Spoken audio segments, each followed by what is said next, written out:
Qui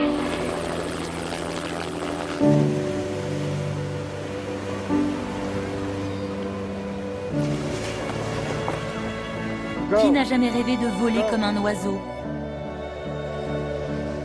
S'affranchir des obstacles, des contraintes et du temps pour découvrir des paysages à couper le souffle, changer de point de vue, s'offrir le luxe d'une rencontre, de coups de cœur. Une balade sur le littoral faite de petites incursions vers des trésors cachés. Plus de 4000 km de côte française à découvrir, le rêve d'Icare, sans se brûler les ailes. En France, quand on parle du Sud, on pense souvent à la Méditerranée. Une dizaine de côtes s'y répandent, avec presque pour chacune leur accent, leur parfum. Nous prenons notre envol à l'est, sur la côte Vermeille, au large de Port-Vendre. Après un détour par les vignes de Banyuls, nous reviendrons sur Collioure.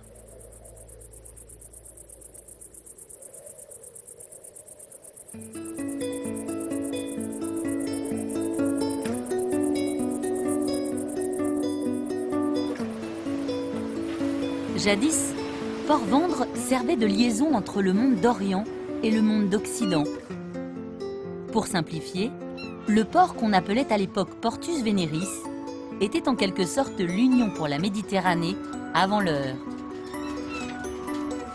En ce temps-là, les navires surpris par les vents rugissants dans le golfe du Lion se réfugiaient ici, en attendant de reprendre leur route pour Marseille ou l'Espagne.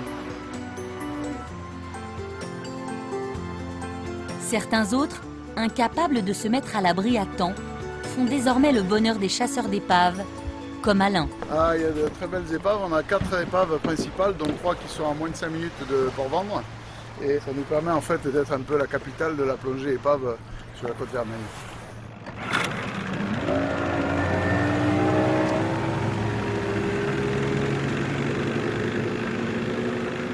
Tout en crique et en crête, la côte Vermeille émerveille plongeurs et randonneurs.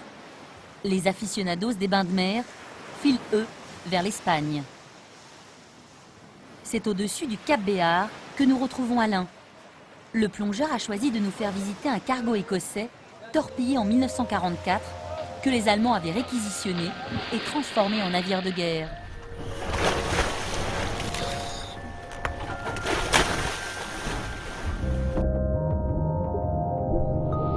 Donc là, on va descendre sur le Saumur. Une épave qui fait une centaine de mètres de long quand même. Mais sympathique, on peut rentrer dans la cuisine, visiter la cuisine. Il y a une ancienne salle de bain aussi qui s'est un peu écroulée au niveau des parois, mais on a la baignoire, on a un lavabo. Et ensuite on va arriver donc sur le bout du bateau à l'étrave, sur laquelle on a cette fameuse mitrailleuse, bien connue des plongeurs, qui 67 ans après tourne encore sur son axe. Et tous les plongeurs peuvent le faire tourner avec une seule main.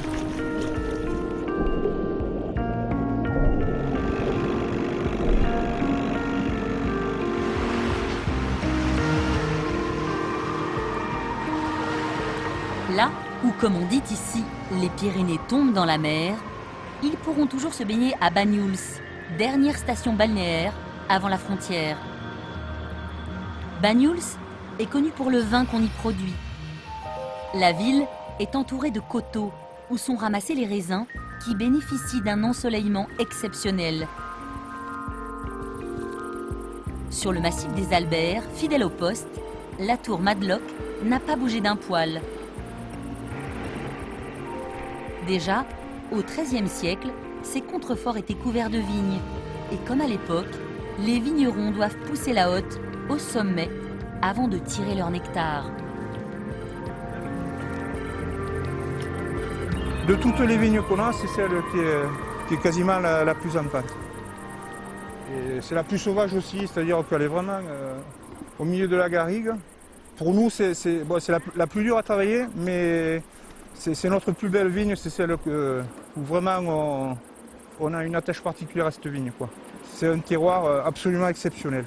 C'est-à-dire que les pieds poussent dans la roche, quoi, hein. Là, on le voit bien, hein.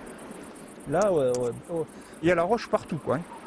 Alors forcément, ça a une influence sur le vin. Et ça donne vraiment un vin avec une minéralité assez exceptionnelle, quoi. Et s'il y a encore des vignes ici, c'est par la volonté des hommes, quoi, qui travaillent ce vignoble-là.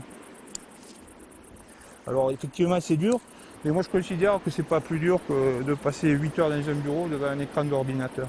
Parce que mon paysage, c'est pas le même que devant l'ordinateur.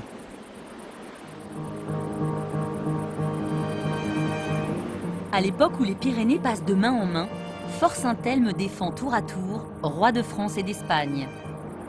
Sa situation dominante permet d'assurer à la fois la protection de Port-Vendre et de Collioure, situé dans une anse voisine. Le port, aussi rocailleux que l'accent de ces pêcheurs d'anchois, était le foyer d'un commerce intense, au temps où l'Aragon administrait la ville de Port-Vendre et de Collioure réunis, que 2 petits kilomètres séparent.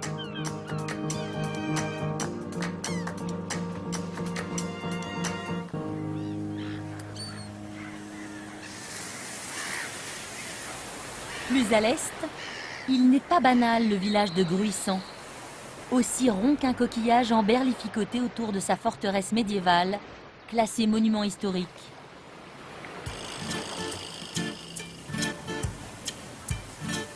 Si le nom de Gruissant ne dit rien à personne, ces lotissements sur pilotis rappellent sûrement à quelques nostalgiques qu'ils avaient servi à 37 le matin, un des films les plus chauds des années 80.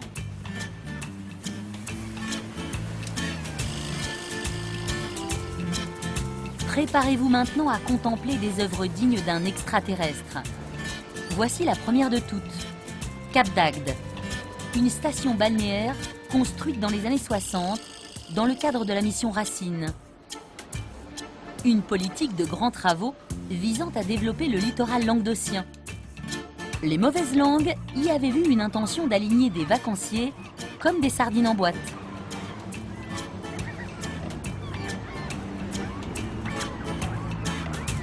Ce qui distingue ce trait de côte, c'est avant tout sa situation entre deux eaux. La mer d'un côté, l'étang de Thau de l'autre. Sur la rive nord de l'étang, s'étirent les parcs ostréicoles de Bouzigues. Et là encore, pour ne pas faire comme les autres, les huîtres, comme les moules, sont élevées en suspension, contrairement à l'élevage pratiqué sur la côte atlantique. Alors c'est une drôle d'installation ces tables là, on voit rarement ça. Hein. Ouais, oui, ce sont des rails de chemin de fer plantées dans le sable. Et sous nos pieds, on a 6,50 m de profondeur d'eau. C'est ici qu'on vient pendre nos cordes d'huîtres ou de moules en fonction de la production. Bah là, pour mon cas, c'était de la corde de moule, mais j'ai eu un petit problème par rapport aux dorades, parce qu'elles m'ont tout mangé. Et on s'aperçoit que finalement, il reste 2 kg de moules qui sont même pas à taille marchande. Alors que théoriquement, une trentaine de kilos de moules à taille marchande, voilà ce que ça donne. C'est-à-dire que là, on a des moules sur toute la longueur et on voit bien que cette corde n'a pas été mangée. En termes de volume, c'est pas très grave. Mais ça montre bien qu'on a un problème avec les dorades, surtout de prédation, hein. Que ce soit des moules comme les huîtres d'ailleurs. Les dorades, un moindre mal, sachant que les huîtres de l'étang de Thau ont la chance d'avoir été épargnées par la crise de mortalité affectant un grand nombre de productions en France. On la surnomme la ville singulière, tant elle se démarque des autres villes du littoral languedocien. Son nom évoque pourtant un pluriel. Sète, vous l'aurez compris, n'est pas une ville où les choses tournent bien rond, mais c'est là tout son charme. Il y a bien eu l'aménagement récent du quartier Villeroy qui a fait quelques remous, mais ils n'ont jamais atteint les canaux qui quadrillent la ville où semble s'écouler un long fleuve tranquille.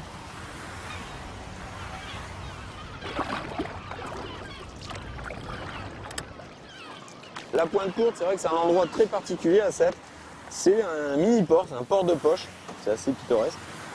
C'est un lieu qui est un peu en dehors de Sète, c'est un peu en dehors du temps, où il y a toujours quand même cet état d'esprit de cabane, un peu de refuge qui servent aux pêcheurs. Il faut savoir qu'à la Pointe Courte, c'est vrai qu'ils ont une réputation d'être un petit peu en dehors des règles. Donc ils aiment bien garder, je pense aussi, cette image de cabane en matériel de récupération. Vous voyez, on passe même la Pointe du Raz. C'est pas tous les jours qu'on passe la Pointe du Raz en kayak. Là, on arrive à Doradland. C'est l'endroit où l'étang de Tours rentre dans les canaux de Sète pour ensuite aller vers la mer. Donc ça crée un entonnoir et c'est là où les dorades se concentrent en fait pour passer vers la mer. Donc c'est à cet endroit-là que se déroule tous les ans la fameuse pêche à la dorade là, qui dure quelques jours. Ça fait vraiment partie de la culture sétoise ici. Vous avez pris ma place. Et viens me mettre Non, mais c'est votre place? Oui, c'est ma place. Qu'est-ce qui prouve que c'est votre place? Salut. Ce qui prouve que c'est ma place, c'est que je viens et je dis c'est ma place. Voilà, alors s'il insiste et qu'il se met devant moi, eh ben ce monsieur prend un bain. Il prend un bain. On est bons copains, mais. Pas jusqu'à Pas se laisser juste. prendre Non, ma place. Hein. non, je te prêterai pas ma place. Une place qui ne mérite sûrement pas qu'on se la dispute, car ce jour-là, coquin de sort, de dorade, il n'y en avait pas. Le passage du pont ferroviaire symbolise l'entrée dans la ville de Sète, une des rares villes de France qu'il est possible de visiter au fil de l'eau. Sur ces canaux s'escriment chaque année les jouteurs qui sont à Sète, ce que Georges Brassens est aussi, indéboulonnable, enfin presque.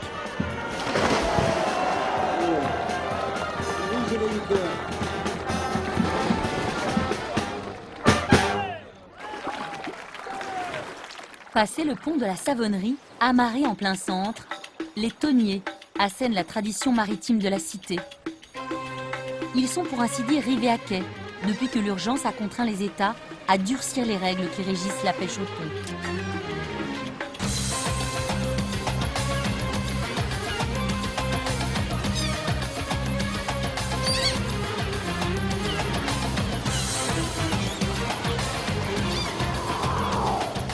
Si l'on peine à s'extirper de ces entrailles tant elles vous attachent, embarquez donc à bord d'un de ces ferries pour Tanger, car Sète, c'est aussi ça.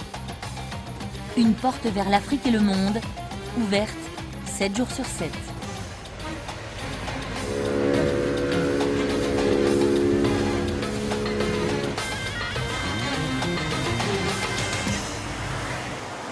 Retour sur le continent. La barrière de dunes qui abrite les étangs de la région se prolonge jusqu'à Palavas-les-Flots. La station balnéaire accueille plus particulièrement les habitants de la région. A l'inverse, la Grande Motte draine des touristes venus de la France entière. Apparue dans les années 70 comme une taupe sortie de terre, la station balnéaire est réputée pour ses immeubles en forme de pyramide. Avec les 2 millions de touristes qu'elle attire chaque année, elle est la station préférée des Français. Tel un jeu de bataille navale grandeur nature, le Gros du Roi est aussi une station balnéaire touchée par la mission Racine. L'aménagement de Port-Camargue illustre assez bien l'ampleur du projet. C'est aujourd'hui l'un des premiers ports de plaisance en Europe.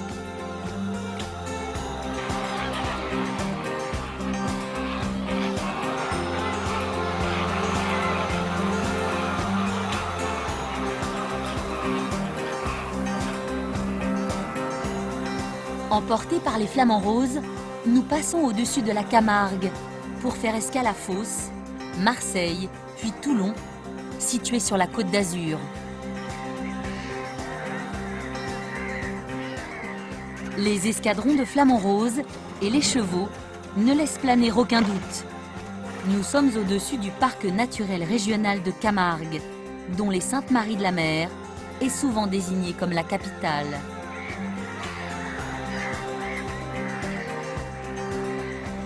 Sur la rive gauche de l'embouchure du Vieux-Rhône, le phare de Faramond veille sur des hectares d'étangs et de marais qui jadis faisaient vivre la commune de Fos-sur-Mer, visible à 100 lieues à la ronde.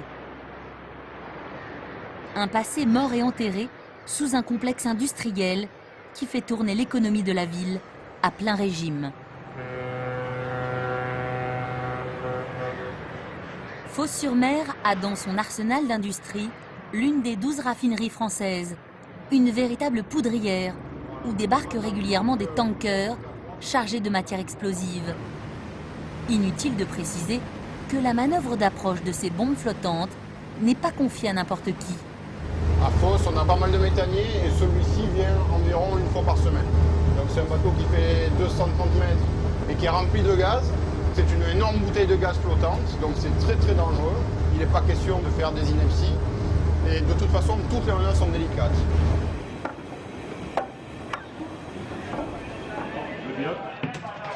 Bonjour, good morning. Alors le métier de pilote, c'est un métier d'expérience avant tout. Donc cette expérience, on l'apprend de nous-mêmes en pilotant les navires. Port 10. Port 10. And Port 10, sir. steady. Steady. Tous les gens qui sont recrutés pour devenir pilote, ce sont déjà des capitaines qui ont de l'expérience, puisqu'il faut être capitaine de long cours et avoir quasiment 10 ans de navigation à la mer avant de pouvoir devenir pilote. On passe un concours, bien sûr, mais ensuite on est instruit par les anciens pilotes qui vont tous les jours vous expliquer quelle manœuvre il faut faire avec telle condition de vent, telle condition de courant et tel type de navire. Donc il y a vraiment une réelle transmission de savoir des anciens vers les plus jeunes. Et à Marseille-Fos, pour être habilité à piloter tous les navires, il faut 10 ans d'expérience. Ce qui est ton cas? Pas du tout. Moi, j'ai 8 ans d'expérience, donc je ne suis pas habilité encore. Je peux faire tous les navires, sauf les paquebots de plus de 250 mètres. Donc les navires passagers de croisière qui font jusqu'à 340 mètres de long. Donc je n'ai pas encore le droit de les faire. Je les ferai que dans 2 ans, quand j'aurai 10 ans de pilotage. Ces palaces flottants n'ont pas l'habitude de s'amarrer à Fos-sur-Mer, mais à peine plus à l'est, à Marseille.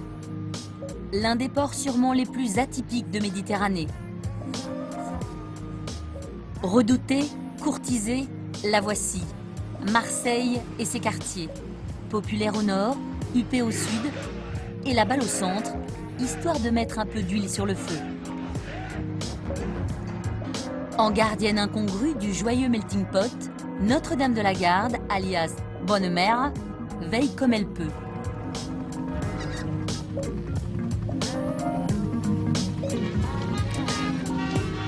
Côté mer, Marseille déballe ses 40 km de côte, 14 ports de plaisance, 1000 mètres d'avenue, la Canebière, qui déboule droit là où tout a commencé.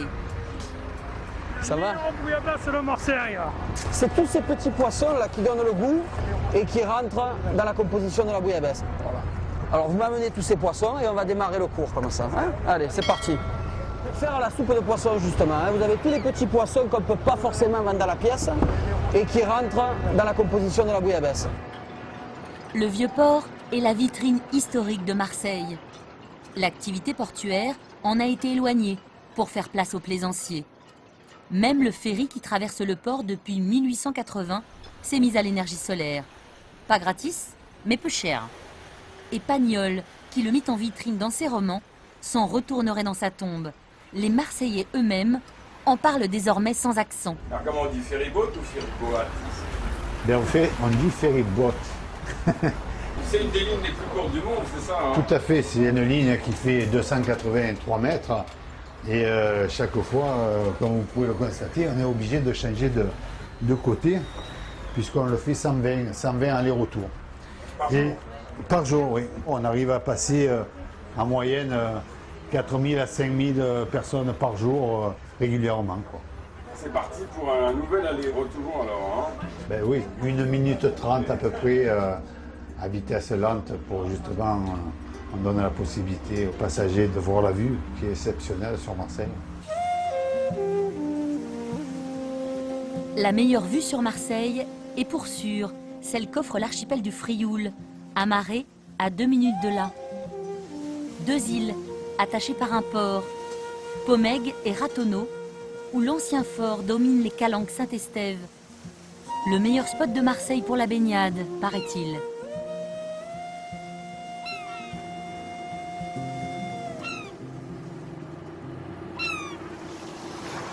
Les îles du Frioul sont en liaison directe avec les calanques du nord et du sud de Marseille. Calanques, Quesaco. Ces formations calcaires, redessinées par la mer à grands coups de saillie.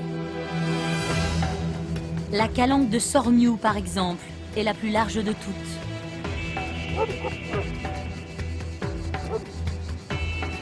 Et par endroits, les massifs crayeux s'élèvent à plus de 300 mètres. Le nom de ce cap et de la calanque qu'il protège sonne comme un juron marseillais. Morgiou.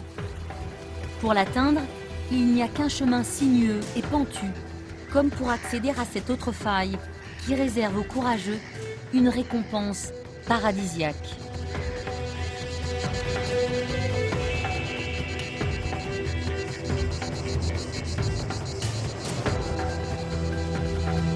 Au bout de ce dédale de falaises en dos d'âne, s'est niché le port de Cassis.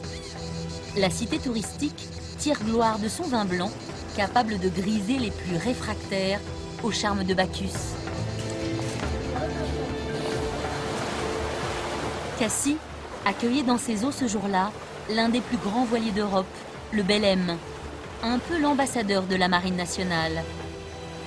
Nul ne saura dire s'il parvint à voler la vedette au Cap Canaille, qui culmine à 399 mètres et pas un de plus.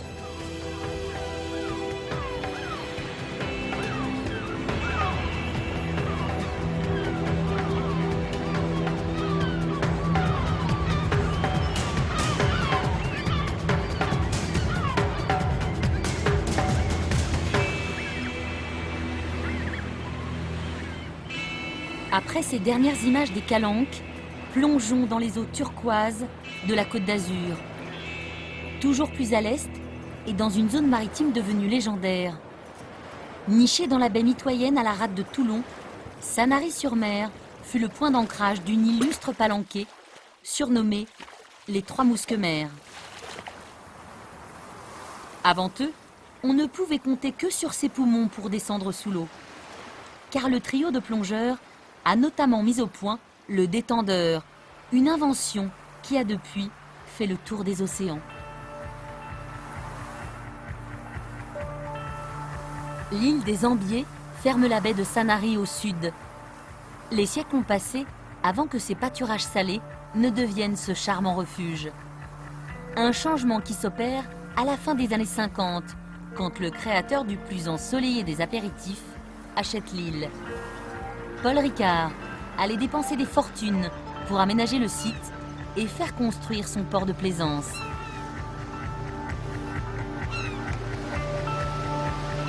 Pour revenir dans la rade de Toulon, il faut contourner le cap Sissier. Tout au bout, face à la mer, agonisent les ruines d'une position occupée durant la dernière guerre.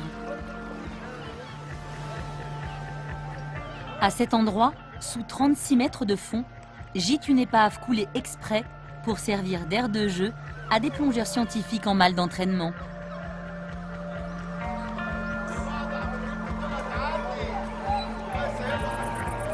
Des hauteurs du cap Sissier, l'on peut apercevoir la presqu'île de Saint-Mandrier qui fixe la limite sud de la rade de Toulon.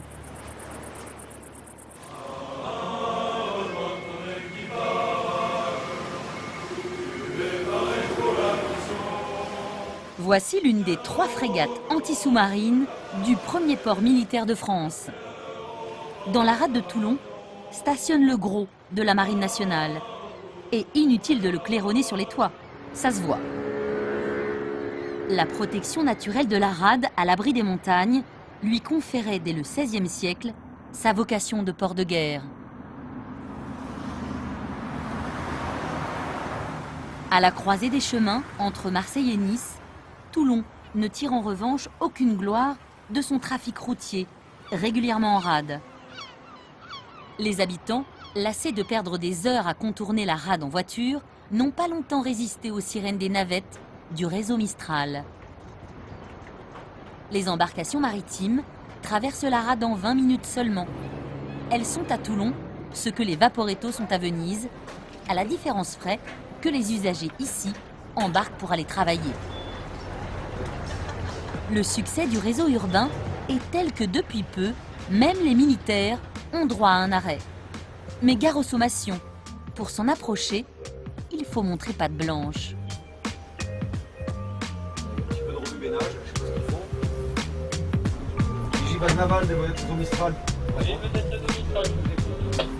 Oui, bonjour, demande d'autorisation de rentrer dans la zone pour accoster au quai de la Fraîche, s'il vous plaît. Oui, vous avez accord, on est posté au quai de la Fraîche, cependant vous faites attention, on a un yacht là qui a fait une intrusion au militaire, donc passez pas trop près de nous. Ok, bien pris, merci. Là, il nous a mis qu'il y avait un yacht qui était accosté là, donc d'aller vraiment doucement, quoi. Toulon, premier port militaire de France, donc effectivement on a quelques contraintes sécuritaires. Un yacht s'est fait arraisonner, on a un comité d'accueil composé de 3 militaires, on est encadré généralement par une vedette commando, on est obligé de s'affranchir de quelques règles de communication. Au-delà de ça, l'Arsenal, c'est 24 000 emplois chaque jour, donc des besoins de transport. Et l'ouverture de cette ligne, à mon avis, est une première réponse. Après, vous savez, même s'il y a un certain exotisme à se faire transporter en bateau, il faut habituer les gens à quitter le confort de leur voiture pour rentrer dans un moyen de transport collectif. Et on essaye de faire en sorte ici de prendre le bateau comme on prend le bus. Une habitude qu'il n'a pas été difficile à prendre. Il suffit de monter à bord d'une navette du réseau Mistral pour s'apercevoir que ceux qui ont goûté à cette méthode de transport ne sont pas prêts de faire machine arrière. Autre avantage de voyager en bateau-bus, être assis en première loge pour admirer la flotte de la Marine nationale. Celle-ci compte dans ses rangs le porte-avions Charles de Gaulle. Mais attention, si l'imposant bâtiment se laisse photographier à l'envi, il sait aussi se défendre des intrusions. Personne ne peut s'en approcher, non, même pas nous, puisque toute la zone est bien balisée. Et si par hasard des gens voulaient s'en approcher d'un peu trop près, eh bien de suite il y a les commandos qui viennent au-devant de la vedette qui voudraient pénétrer dans la zone de la base navale. On va pas essayer alors. On va pas essayer, non, vaut mieux pas, non. En résumé, à Toulon, un seul billet donne le droit de circuler sur mer et sur terre. Et accrochez-vous, avec ce même ticket, il est aussi permis de voler.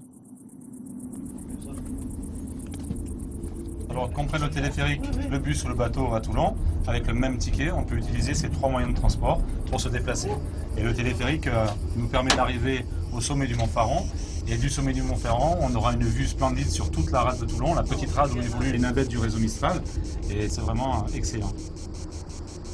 Difficile en effet de conclure autrement notre parade entre ciel et mer que par cette ascension vertigineuse au sud de la rade de Toulon.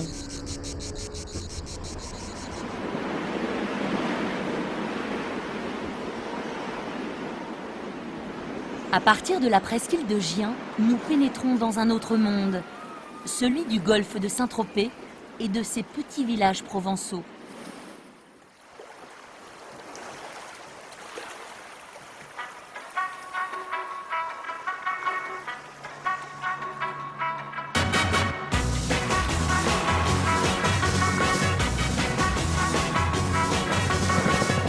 Dans un tout autre genre, la Côte d'Azur abrite une station balnéaire dont la réputation n'est plus à faire. Bienvenue dans la vitrine rêvée des m'as-tu-vu de tous bords et des paparazzis de tout poil. Bienvenue sur la plus française des planètes Hollywood. Bienvenue à Saint-Tropez.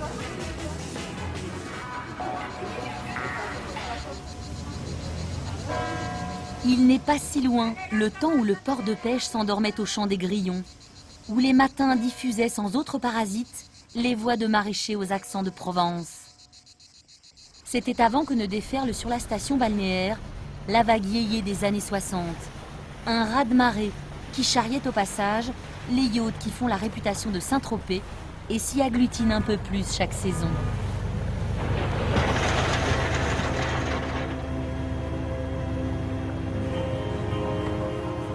Au milieu de cette jungle, une petite embarcation fait régner l'ordre.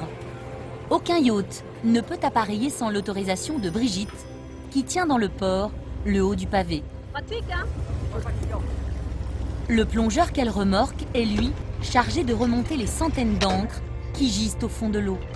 Lui, il peut sortir et moi, j'attends qu'il sorte. Ensuite, j'enchaîne sur le bateau suivant. Donc maintenant, il sort avec mon autorisation. La mission de la palanquée est de la plus haute importance. Éviter que ne s'en mêlent les ancres avant que les riches propriétaires en partance ne finissent les nerfs en plot. Massin, c'est bon, tu peux y aller. Là, le plongeur suit la chaîne du bateau, il va jusqu'à l'ancre, jusqu'au mouillage du bateau. Ensuite, quand il va y arriver, il va me faire un signe avec ses bulles, c'est un gros paquet de bulles, il sera à l'ancre. Là, je vais le préparer. C'est là, pile poil. Donc là, je lui balance tout. Là, qu'est-ce que tu lances, ça? Ballon et bouteille pour lever l'ancre du Paramour. Parce que c'est un yacht qui est quand même 40 mètres, qui a une ancre plus lourde que les autres. Et je ne peux pas la lever au treuil directement.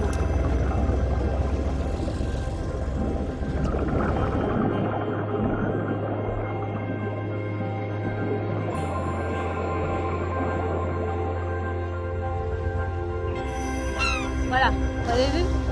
C'est ok. Voilà des années que Brigitte voit passer des yachts. Avec le temps, cette Bretonne d'origine a su se faire respecter, apprécier même, mais ne se fait pas d'illusions pour autant. Par amour peut partir. Ils viennent de Cannes, Monaco ou de croisière, ça fait que passer ici.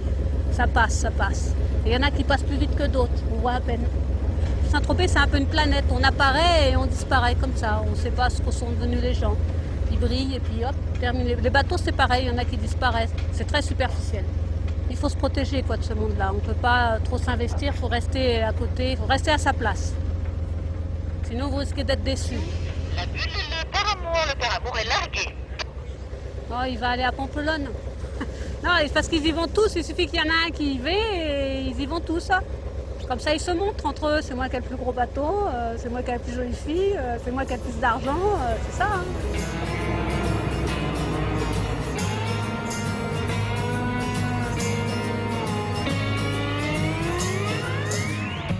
Pampelonne et ses 4,5 km de plage. Ils sont, dit-on, particulièrement appréciés par la jet-set qui peut y rencontrer des stars. Brigitte avait raison, les yachts semblent s'y être donné rendez-vous, comme si l'un d'entre eux avait battu le rappel.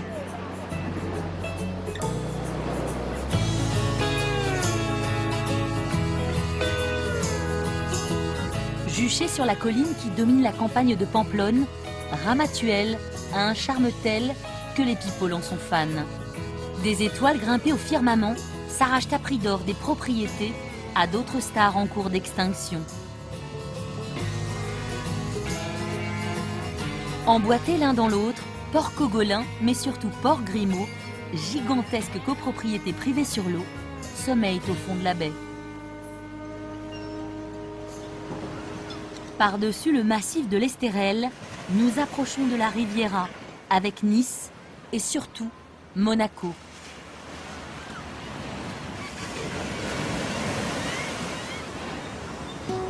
L'arrière-pays niçois n'a rien à envier à la côte. Ces collines servent d'écrin à des villages médiévaux dont certains sont de véritables pépites. Au top du box-office, Saint-Paul-de-Vence est la plus célèbre à cause des stars de cinéma qui en avaient fait leur repère le temps que durait le Festival de Cannes. Pour échapper au tumulte de la croisette, les stars auraient pu viser encore plus haut dans le ciel. Perché à 760 mètres au-dessus du vide, le village de Gourdon n'a pas volé son nom de nid d'aigle. À proximité du littoral, le village d'Èze est sûrement le plus atypique de Provence. Il s'étage sur 3 niveaux. Le bourg proprement dit domine la station balnéaire d'Èze-sur-Mer, à Languille sur la Méditerranée. Un bon emplacement pour voir passer les touristes qui, pour quelques euros, viennent baver devant des maisons qui en valent plusieurs millions. Des résidences le long de la côte entre Monaco et Nice, appartenant aux grandes fortunes de ce monde, sur lesquelles Alexandro, un Mexicain au baratin bien rodé, n'hésite pas à lâcher quelques scoops. Vous avez beaucoup de chance d'être à bord du bateau parce qu'on arrive à un bijou, vraiment on peut dire ça, c'est un vrai bijou de l'architecture. Regardez bien cette villa. Regardez bien tous ces jardins, tous ces magnifiques escaliers de petits recoins. Vous voyez tous ces jardins suspendus. Il y a beaucoup de place, on ne dira pas, mais c'est une grande villa, c'est une very big house. Super, la seule façon de la voir, c'est ici. Voilà, on arrive à une petite île magnifique qui s'appelle Isoletta, appartenait pendant longtemps à la famille Agnelli, propriétaire de Ferrari et de Fiat. Ils l'ont vendu il y a 4 ans à un chanteur de rock and roll d'un groupe irlandais qui s'appelle Bono, c'est le groupe U2. Tout ce qu'il y a sur l'île, c'est une piscine. Vous allez voir, une piscine, c'est tout, hein, c'est l'île de Bono. Voilà, une simple piscine sur une île, autant dire le monde à l'envers, à moins qu'il ne faille croire que l'argent rende effectivement fou.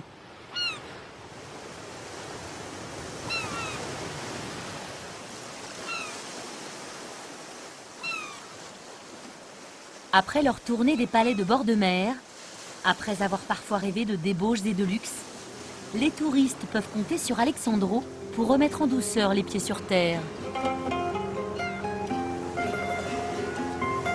Le port de Nice est un ouvrage construit quand la ville était encore italienne, avant 1860. Le vieux Nice date aussi de cette époque et il en a gardé le charme intact. Dans son prolongement, la célèbre promenade des Anglais nous conduit vers un quartier plus moderne. Démesure, un mot qui colle assez bien à l'aéroport de Nice. Les pistes ont été construites sur la mer à l'issue de travaux titanesques. Pour faire une entrée remarquée à Monaco, autant prendre l'hélicoptère. Les rotations à partir de Nice sont régulières. La traversée permet surtout d'économiser un temps précieux. Réaction d'un usager qui, d'une pierre deux coups, faisait ce jour-là son baptême de l'air. C'est très rapide, c'est luxueux et très confortable. C'est un bon moyen de voyager. J'apprécie ma première expérience en hélicoptère.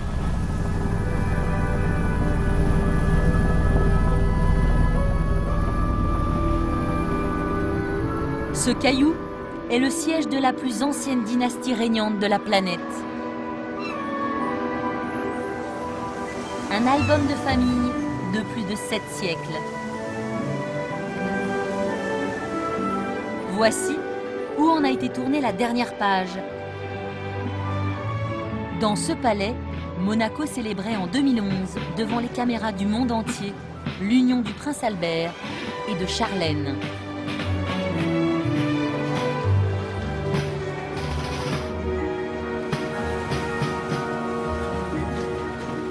Monaco est le deuxième plus petit état du globe.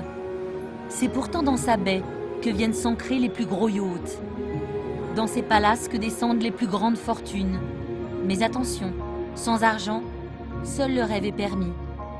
Car cette vie de conte de fées se paye à prix d'or.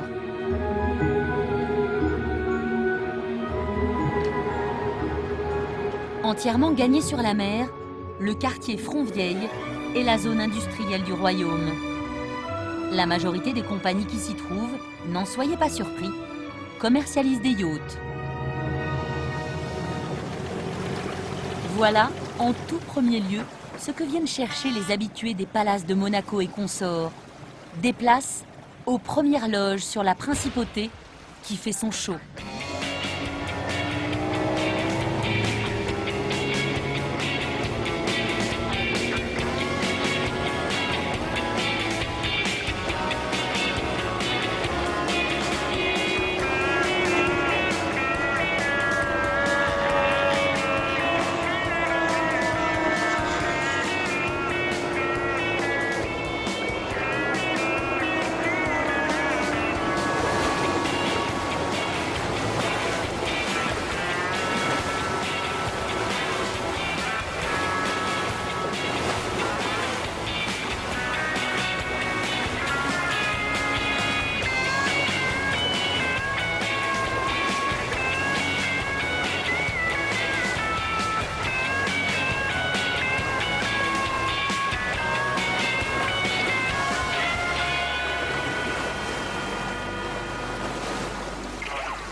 Sur la Méditerranée, la France s'étend au-delà des côtes du littoral continental.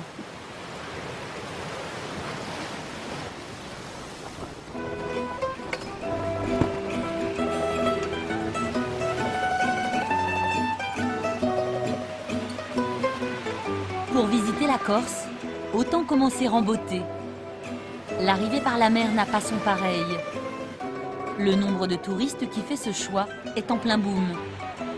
Dans le golfe de Calvi, par exemple, la fréquentation des bateaux de croisière a explosé en quelques mois. Comme tous les villages de Corse, l'unique ressource de Calvi est le tourisme. Son port de plaisance, ses plages, sa citadelle, ses cafés sont pris d'assaut presque toute l'année. Mais il y a plus étonnant.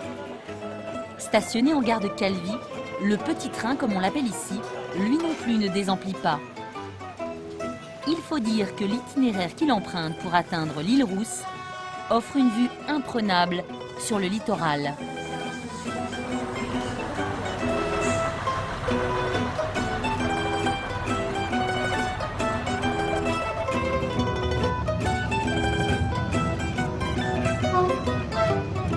c'est un petit train qui fait la desserte des plages. Donc on ne va pas faire la ligne Calvi-le-Rousse d'une traite, hein. On va s'arrêter systématiquement pour la desserte de chaque plage et puis plus tard des villages.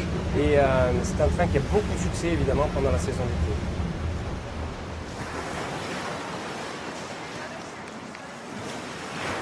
D'un côté, l'une des plus hautes chaînes de montagnes de l'île. De l'autre, des plages réputées pour les rouleaux qui les assaillent inlassablement. Un parcours du combattant sur l'eau, idéal pour les durs à cuire du 2e régiment de parachutistes, basé sur les hauteurs de Calvi.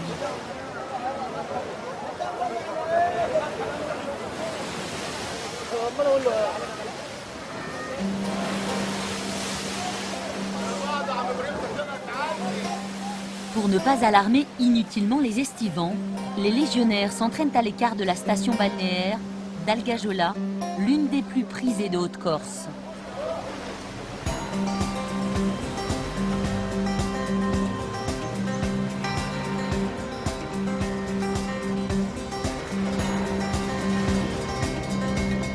Le petit train de Calvi traverse l'une des plus belles régions de l'île. Autrefois surnommée le jardin de la Corse, la Balagne est parsemée de villages médiévaux édifiés à l'époque où l'île était administrée par l'Italie. Alors sur fond de Montegrosso, on voit là un premier village se détacher sur les ponts rocheux là-haut. Il est magnifique, c'est un des plus beaux villages de France. C'est le village de Sant'Antonino. Des villages comme San Antonino, il y en a près d'une dizaine, perchés entre ciel et terre. Tous cultivent leur identité. Le village de Pigna est par exemple l'un des rares à vivre de l'artisanat aux dépens du tourisme de masse.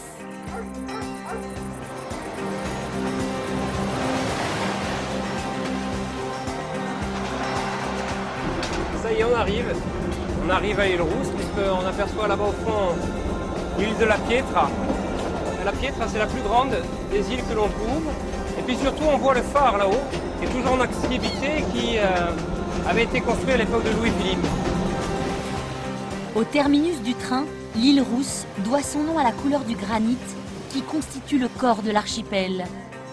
Sa petite ville est particulièrement chère au cœur du peuple corse, car elle fut fondée par Pascal Paoli, considéré comme le père de la patrie corse. Allez, on est parti. Tranquillement. Sur les hauteurs de Calvi, le village de Calenzana est bien connu des randonneurs. Il est le point de départ du célèbre GR20. Toute l'année, des marcheurs se jettent dans les pas des plus chevronnés avec le secret objectif de décrocher un record. Mais ce n'est pas le cas de tous. C'est chaud, hein? Ouais, il fait chaud. C'est un peu tard pour démarrer une étape. Ouais, vous êtes parti un peu tard. Un peu tard. Il vaut mieux démarrer à la fraîche. Mais bon, on démarre comme on peut. On va pas battre un record. Vous le connaissez le record? Je crois que c'est 50 heures. C'est un Catalan qui a le record. Un jeune. Je vous dis 50 heures, mais je suis pas sûr. Hein. Dans cet ordre-là, quoi. Pour faire le GR20 complet. Vérification faite, le record du GR20 est détenu par un marcheur espagnol. Et tenez-vous bien, le jeune champion a parcouru les 200 km, comprenant d'impressionnants dénivelés, en 32 heures, 54 minutes et 2 secondes seulement. Alors avis aux challengers, la partie se corse. Sérieusement.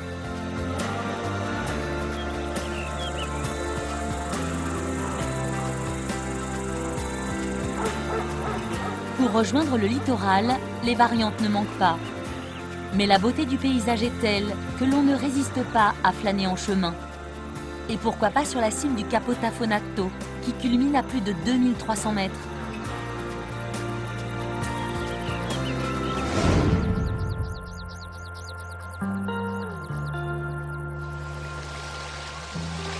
Au sud de Calvi, le golfe de Porto est inscrit au club des sites classés au patrimoine mondial de l'humanité.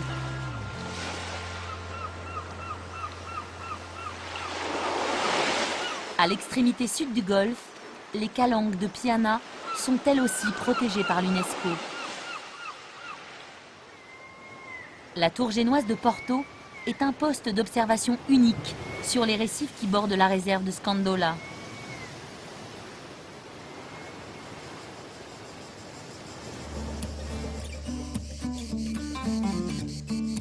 Attention à présent, escalade de sensations en prévision. La pointe de la Parata est en ligne de mire.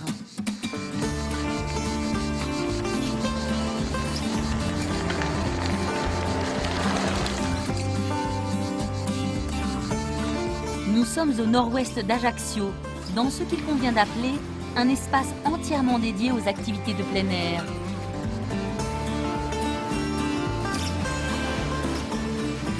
Là où s'achève la terre ferme, les plus téméraires n'auront qu'une envie, rejoindre les îles sanguinaires. Et pour les atteindre, un seul moyen, se jeter à l'eau.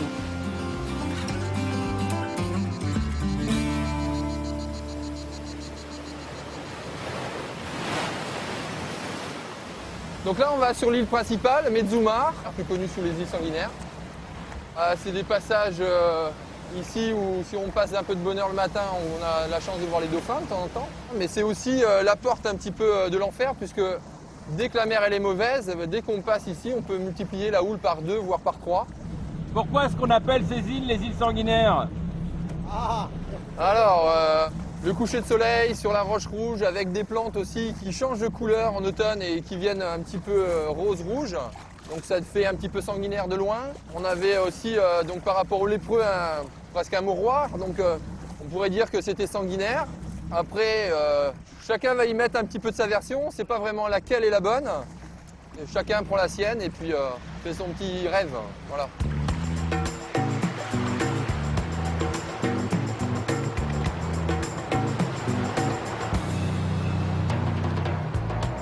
« 1492, Christophe Colomb découvre l'Amérique. La même année, la ville d'Ajaccio est fondée. Le premier événement a changé la face du monde, le second a donné naissance à l'une des villes les mieux protégées du globe. Le microclimat qui règne sur la ville est unique au monde. Il profite particulièrement aux palmiers dont la ville est si fière.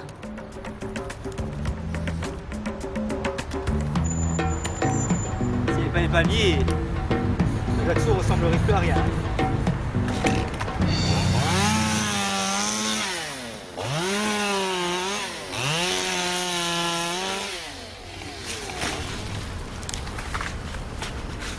On a de vrais poignards ici. Si ça tombe sur une personne, ça peut vraiment l'endommager. Et donc c'est important que régulièrement les palmiers soient élagués, c'est-à-dire au moins tous les ans.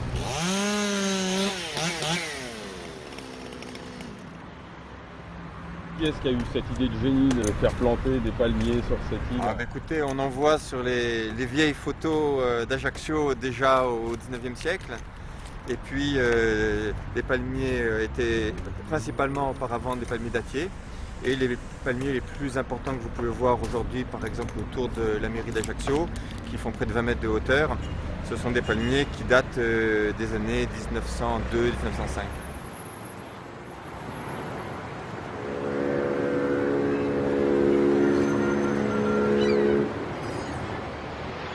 Cap au sud à présent, où le rivage ne semble pas placé sous les mêmes auspices que le golfe d'Ajaccio. La principale menace ici a un nom, Mistral. Quand le vent s'abat au large de Porticcio, il fait une guerre sans concession aux plus frêles embarcations. Sur les hauteurs de sa presqu'île, la tour génoise de l'Isolella offre un belvédère sur la plage de Vergia. 500 mètres de sable étincelant, ponctué de pinèdes. Et ne vous fiez pas à ces images. Au mois d'août, les places sont chères sur la plage qu'on surnomme aussi la plage d'argent.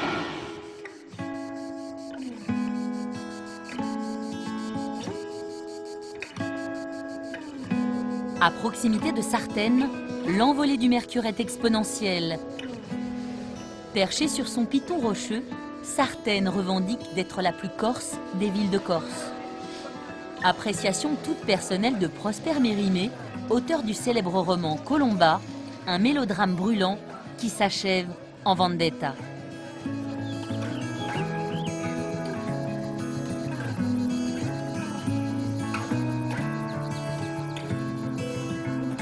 Toujours plus haut, telle une armée pétrifiée, les aiguilles de Bavella sont, dit-on, les plus belles de Corse. Elles s'élèvent à près de 2000 mètres. Perché à cette altitude, on pourrait presque apercevoir la baie de Bonifacio, un autre joyau situé à l'extrême sud du petit continent. À l'issue de ce voyage au-dessus de la plus corse des îles françaises, force est de constater à notre tour qu'elle n'a pas volé son titre d'île de beauté. Mais après tout, n'est-ce pas tout le littoral français qui serait de toute beauté ?